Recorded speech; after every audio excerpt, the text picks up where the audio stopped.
இந்த கார்டன் வந்துட்டு எனக்கு ரொம்ப பிடிக்கும். இந்த கிராஸ் கூட எனக்கு ரொம்ப 2 வெரைட்டிஸ் ஆஃப் கிராஸ் ஆச்சு. இது வந்துட்டு லான் மாதிரி இருக்கிற கிராஸ், இந்த க்ரீப்பர்ஸ் அந்த மாதிரி எல்லாம் என் மம்மிக்கு ரொம்ப பிடிக்கும். எனக்கு பார்க்கறதுக்கு மட்டும் தான் பிடிக்கும், மெயின்டைன் எல்லாம் பண்ண மாட்டேன்.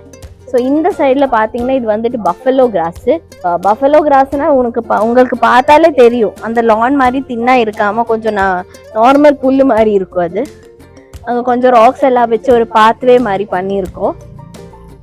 அப்படியே கொஞ்சம் இது வந்துட்டு ரம்பூட்டான் வந்துட்டு ஒரு ஃப்ரூட்டு. அந்த ஃப்ரூட் இப்போ சீசன் இல்லை, ஸோ அதனால் இப்போ கிடைக்காது. ரம்பூட்டான் இருக்குது, சீதாப்பழம் இருக்குது, பேரைக்காய் இருக்குது, அந்த மாதிரி ஃப்ரூட்ஸ் எல்லாமே இருக்குது. அந்த சைடில் கூட நிறைய ஃப்ரூட்ஸ் எல்லாமே இருக்கும். இங்கே அந்த பாருங்க சக்கா இருக்குது, கண்டா சக்கை இருக்குது, அதே மாதிரி கப்பை இருக்குது, நிறைய ஃப்ரூட்ஸ் அந்த மாதிரி எல்லாம் இங்கே இருக்குது.